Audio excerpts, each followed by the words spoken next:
A very warm welcome to all our viewers today for our literary program. Today with us we have a young talent who wears multiple hats. He's an engineer by education and has done his management, and today he is also a creative writer and a poet, amateur poet. Please welcome on board Oliver Lyngdoh. A very Hi. warm welcome, Oliver. Hi, thank you. So, Oliver, I know you're wearing multiple hats, which is wonderful, coming from an engineering background and then done management and now working with NHM. Yes. How would you say your journey began as a writer? Uh, as a writer, let me take you back to when I was maybe in class 3 or class 4. The first actual piece of poetry per se that I was actually published was in the Telegraph, the Telekids. Okay. Yeah.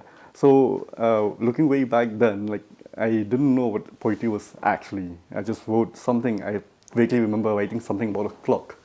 Gave it to my mom. My mom posted it to Telegraph, and they published it in Telekids. And then my mom also is a writer. She writes a bit here and there. Then my aunt was a singer in All India Radio. So he has many songs published and all. So maybe we have that talent in our, ingrained in our hereditary. Okay. So looking back then, when I went to high school in St. Anthony's and to higher secondary and all, I used to take part in lots of creative literature events, right from extempore debate, creative writing, letter writings, poetry and all. And I'm just putting myself up there, but yeah, most of the points that I've given for these competitions, I've either been in the first place, second place, or a memorable mentions. The actual first piece that I got published as a prose or an essay was in the Shillong Times. It was the article, yeah, I know this will be a little bit of a jibe, but can we speak Khasi and not Khasi and not Khalish? It was the Correct. first actual published piece in a local newspaper. Okay. And starting from there, then I started writing on Facebook, social media, Instagram, Twitter, and all of that. And then I got quite a following. And my friends, family, and especially my mom and my dad kept on pursuing, saying that why don't you have it in a book, in the form of a book or an anthology. So I started looking at those outputs, started looking at these comments and stuff, and I was like, okay, let me submit to an anthology first. So there was a competition from Delhi, from one publisher in Delhi. They're like, you can submit your pieces into their anthology. Then I did. It was called Wings of Poesy. My first ever poetry was in that. That's poem. wonderful, Joe. That's poem. You know, when your pen name you use as Oliver, Oliver, yes. right? So addressing to that, you know, a lot of young people. I mean, you started very young, you know, Yes. at class 3, Class which 3, is class 4. wonderful. Yes, and how you say yes? Probably it's in the genes too. Like you have mentioned, your mom My uncle, writes, and your yes. aunt is also was a singer. So having coming to said, it's you know, for young people who are really scared, and I think it's a. I hope our viewers take it that Oliver started so young. So it's just, you know, how your parents also encourage you. Correct. I'm sure in some cases with young people, not many have that talent in the sense of in when it comes to family, they might, but at least to put out there, like you said, you know, you were Yeah. trying your hands, and you've gone from multitudes of platform. So when you first published and it was accepted, how was the feeling, and what motivates you to keep, besides your genes, what motivates you to keep on going? So when my first piece was actually published in Shillong Times, and an actual article that was published in Shillong Times, it was exhilarating. And it was more exhilarating because it was, I won't say this is a distinguished piece, I would say it's something that took a nerve on the people. Right. So it opened a lot It opened of a lot of, let's say it opened a questions. Pandora's box. Right, exactly. Because I think what you said, your topic was, Yeah. you know, can we speak Khasi and And not not Khalish? Khalish. Because, of course, you know, with our language now, and it has, especially with SMS and messages, and now, you know, even our proper English is not carried out. The way Correct. we write, our lingo has changed. It has drastically changed. Yes. So what made you, as a young person, of and coming from IT and with all the digital transformations and linguistic changes when it comes to, like I said, messaging, you know, and in social medias, what made you or motivated you to write such a piece, especially coming from the young age that you are, addressing something which is very, very poignant in a certain way, because we tend to lose our roots in a certain way of growing, of course. globalization is the way. Of course, Yeah. we cannot, and it will be ignorant on us. But having said that, we should be proud of our roots too, which Correct. is especially young people, where we lose our, roots somewhere down the line. So that would be interesting for our young people and everyone, I'm sure, our viewers, to know what made you choose A, and yeah, the title itself is something which makes you wonder, okay, let's take a second back and say, okay, it puts Yeah. all the readers to put that. So what made you do that? So I am, and have always been a champion for my own culture, my own literary roots. It's sad to say that even I write in English, You're for right. that matter. I do have a little bit of my Kasi poems and Kasi articles, but majority the public would be reading and Right. writing in English, so you have a plethora of a platform to actually put it out there if you're writing in English. But coming back to the essay or the post that you were referring to, can we speak Khasi and not Khalish? Khalish. What happened was I was still doing my engineering in that then. So I was sitting on a bus. I caught the bus right here from in front of my house to Nehu. And there were two people sitting there, both Khasis. You can see from the looks and the ways of dressing. And they were basically conversing in a broken type of language. Like they were mixing Khasi, they were mixing English, and then even Hindi was thrown in here and there. Yeah. Right? So it led me to wonder what will actually happen 5 years down the line, 10 years down the line, 20 years down the line. Would we actually have our own roots, our own culture? Would my kids, or even me for that matter, would I be able to speak Khasi in such a pure form Right. as what my forefathers or even my parents do? Because to be honest, Yes. we don't. Right. None of us take Khasi as a language. None of us take Khasi as something of our own. We keep on saying that yes, we swallowed our own alphabets. That's why Right. It's maybe been more Anglic. yes, yeah. Yes, So right. we don't write in that way. So I wanted to capture in satirical way, Absolutely. in a satirical way that Absolutely. maybe if people focused more on our own culture, and of course take into account development and industrialization and globalization and all of that, then they would look at our own roots and our culture as something with pride, Right. and not say, oh, just because I don't speak in English, I am not equipped to deal with the world. Right. I am not modern, so Right. to say. So that was the entirety of the piece in a more satirical way. Exactly. Exactly, rightly put. Because yeah, it is a satire on, yes, what you said, I think it's very true when it comes to any young people. Like I said, when we're having this conversation, that we tend to lose our roots somewhere down the line. It is important that we can, obviously, because English is still the white spoken language all over Correct. India, which is accepted. Of course, it came with colonization, but it also kind of unified with all the different parts of our country. But having said that, what you said, yes, over the generations, are we losing our roots? Are we losing our culture in the idea of trying to, yeah, to say not modern, I would still not equip it as modern, because modern is with the thought, Yes. not with the language. But then, are we losing our own roots in the process of trying to belong somewhere? I think Right. that is That is something, what we something very important. And I hope our young viewers, especially today, yes, of course, it's important that we learn the new language, because we have to evolve. We cannot stop, like I said, Correct. we cannot stop and just say, okay, put our blinkers on and say, we should not evolve. But with evolve doesn't mean we lose our own, what you said, over our the own roots, generations. over the generation, what we Our actually roots, built. and more importantly, something of a culture which is so important and beautiful. Having a balance, Correct. so that you can, when you have a conversation. In fact, even today, when we speak English, also, we end up speaking broken English. Either it could be in Khasi or in any other language, but it's not a continuous process of English when we have. That is also there. That You is have to also see. there. Correct. Like when we speak about our regional languages, we speak it in half broken, how you said. Even in English conversations, we can't have.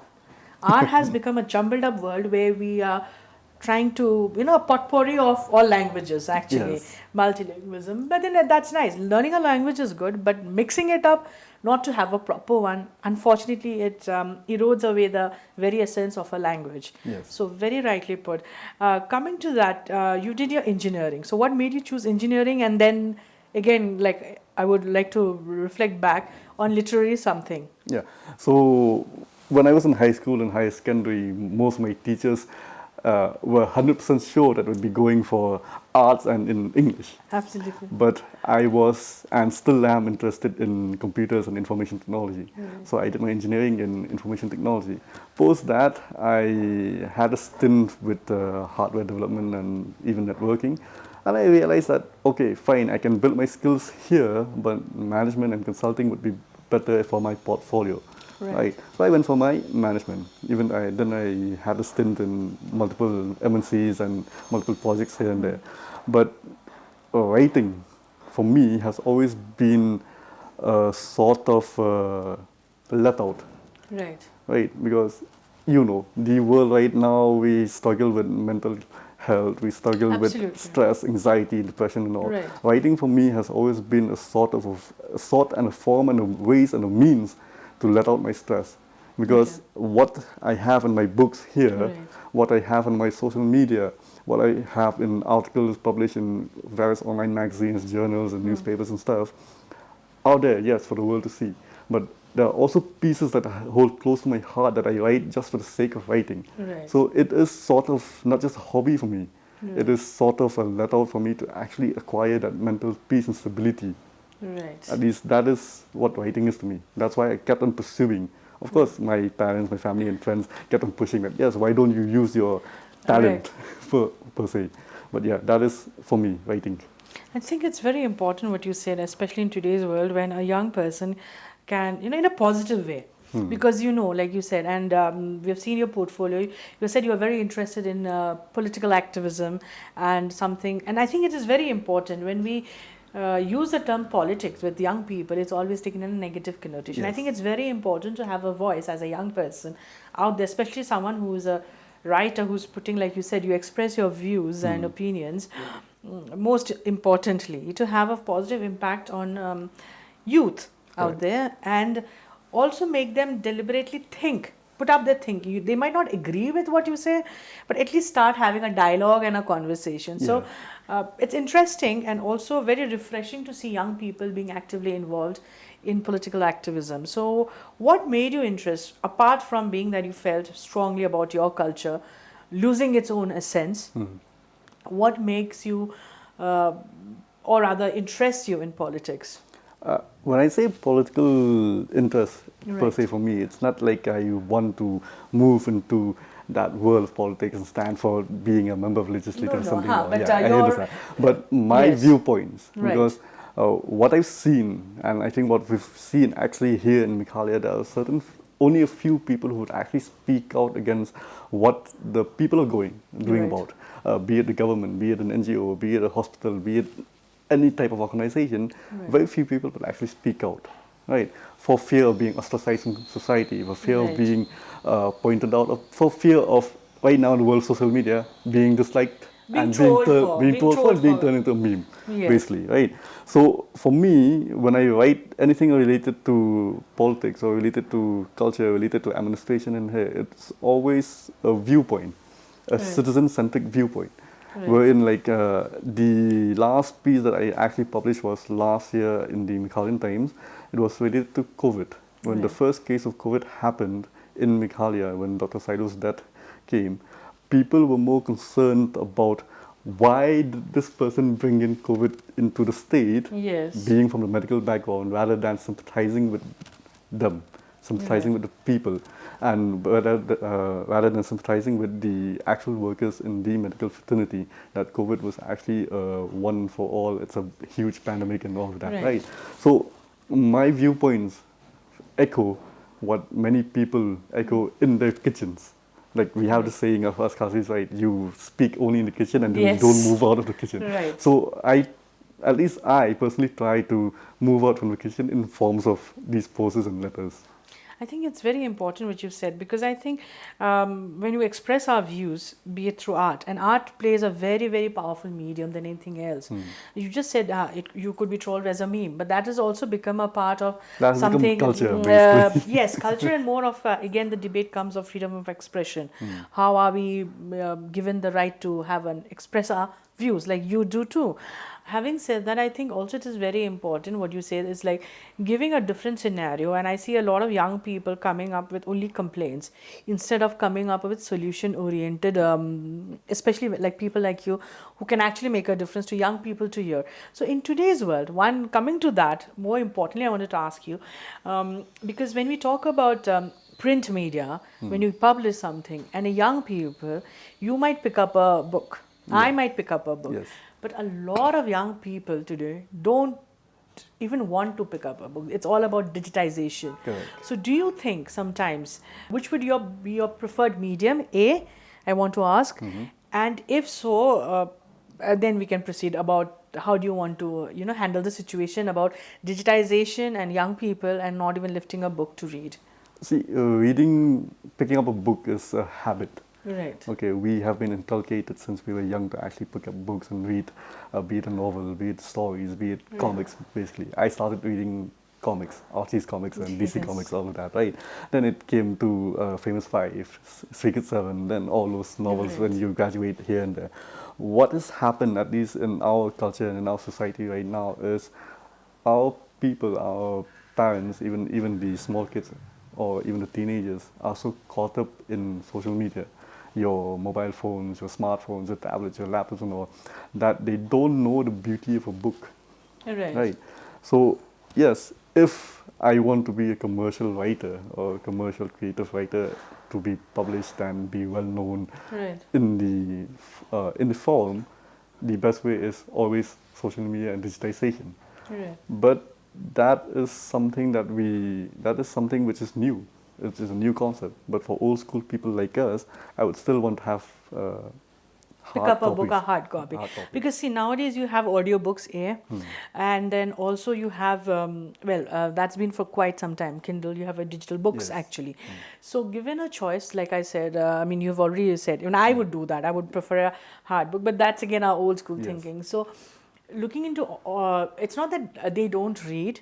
Apart from social media is part of it, but then they have a lot of digibooks and accessible now audiobooks. Now the Correct. most important thing is podcasts and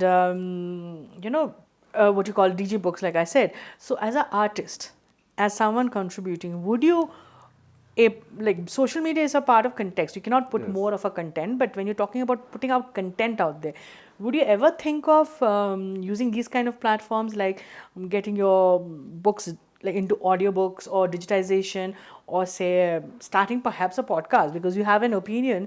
So that's something I can give you an idea about starting something you can do, because a lot of young people listen to, or on the go also people listen to how life has become now, that on the move we can listen to podcasts. So would you in the near future think of See, doing that? I would always go first for a hard copy paperback book. Right. Okay, but yes, those paperback books is very easy to make into an ebook, and of course that's there. But to have more of an active audience, Right. so that people will actually buy your books, be it an ebook or your hard copy. Right. Yeah. So your spoken poetry, basically spoken word, or even a podcast, that is something that we can actually consider. But I don't feel like At the moment. no, not just for me at the moment, but I don't feel like the artists, the creative artists right here from Shillong or Meghalaya or India as a whole, should just jump into that form of media without actually knowing the roots from where you come from. Right. Those can be enablements to what you're doing rather than a step into the foray. So, for example, you were talking about podcasts. Yes, I have considered podcasts. Right. I have considered podcasts. I have a friend with me also who we've been talking back and forth, exchanging Right. ideas that, yeah, maybe we should, because we Right. do have opinions. But then maybe because both of us are not that much of a risk takers, we Right. don't want to be out there to be trolled again. Yeah. So, So, yeah. are you trying to say sometimes because and it's very relevant, and it's also like that is what when we say we need to address in a very holistic way of both side of it and not just say only the pros and only the cons of yeah. it, right? So I think a lot of people sometimes the fear of being trolled is something what makes you take a step back. Correct. But I hope in your future, you would jump that wagon when it comes to, because you can have your opinion, but how you put it out there also matters. That also matters a lot. Yes, because like I said, I interact with a lot of young people. And I see that some people are scared, and some people, while putting out there, also they feel that they're making themselves vulnerable. Right. But that's something, again, a risk an individual has to take when you're, especially when you're making, you can go about the sarcastic way where you have, because an opinion coming to with a solution oriented something, I think actually for young people really makes them listen and take a step back and wonder, not just accept it easily, but then at least question, like you We said, would how your question, yes. first How it, thing yes. started. We would like if you would could read a few lines from both of your, anthologies, a few of your lines. So, like I was saying, my first anthology that I published was in the year 2020, right after the pandemic. It's called Muses from the Hills. It is a collection of poetry that I've collated and written way back since maybe 2009, 2013. Some made it in, some didn't make it in. And it also is also a dedication to both my grandmothers that I published this book. They That's passed away during the pandemic. So let's just open something.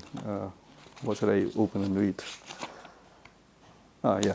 So this one is called Men. Okay. Don't you cry, son.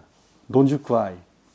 A man doesn't show emotions to the world. A man is sturdy and his heart is a rock. Don't you dare cry, son. You have to learn to plow that field, fix that car, play ball like a man, but don't you dare cry.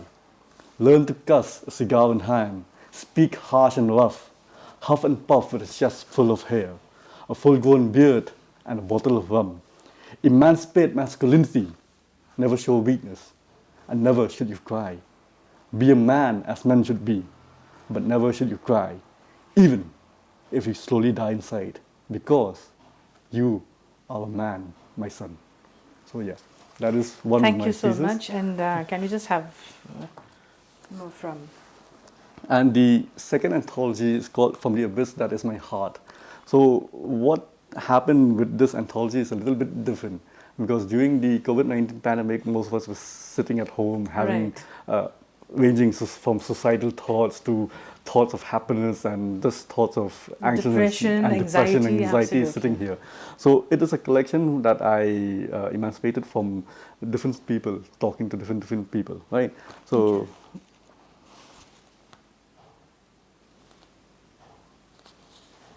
let's see, something different.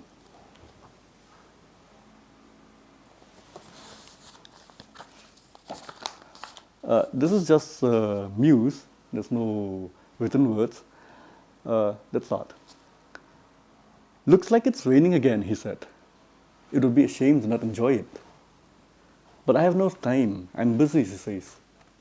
It's okay. It'll only take a couple of minutes. She heaved a sigh and reluctantly gave in. 5 minutes is all I have. I'll get the hot chocolate, he says. And as they sat cuddling in the blanket on the balcony, sipping hot chocolate, she drifted to sleep and he along with her. It was still the little things that make it all worthwhile. He definitely has missed all of that. She smiles because she too has missed his warmness. It's the little things indeed. Thank you so much. Wonderful. I hope our young viewers who are looking forward to become writers in their future or have views and opinions to express, hopefully they'll get encouraged listening to Oliver's words. And Oliver, thank you so much. Those were beautiful words. Thank you. They are two different, especially the last one which you read. It had a lot of depth and emotion. Yes. Just and even the first one, what is expected when Of a you man. of a man, and that's a whole new ball game we can have another discussion about, because there's a wide variety of things we can talk about, but we are short of time. But thank you so much for being a part, and before we wind up, we would like you to say a few words to encourage our young viewers who would like or who are wanting to be a express their form of art either through poem or any kind of form of art. What would you have some few words for them, please? Thank you so much. What I can say to the audience, especially the younger viewers who are actually watching this, is that don't be afraid to take a chance. You might fail on the first try, you might fail on the second try, you might fail on the third try, but then as the saying goes, try, try, try, and you will succeed. I have wanted to publish my anthologies and a book since way, way, way back when. It was only 2 years ago that I actually got a chance to do so, right? So people like us who have chances in this wide multitude of a world right now, there's no dirt for you to give a hand in whatever you do, be it in the form of poetry, be it in the form of literature, be it in the form of singing, because YouTube is there, social media, Instagram, Facebook is there. You can always just put yourself out there without the fear of being ostracized or without the fear of being told. Right. Let's end with that. Yes, I think it's very important because somewhere down the line, talent is recognized and it is valued, especially with young people now. Like you said, there are a lot of social media things which can be used so positively. Yes, positively. So, on that positive note, thank you, viewers, for joining us for today wonderful session, and it was really insightful. Thank you so much, and I Thank hope you our so young much. people again will be motivated also to be politically active and at least think, take a step back and think, and actually question what is happening in and around us. Thank you so much.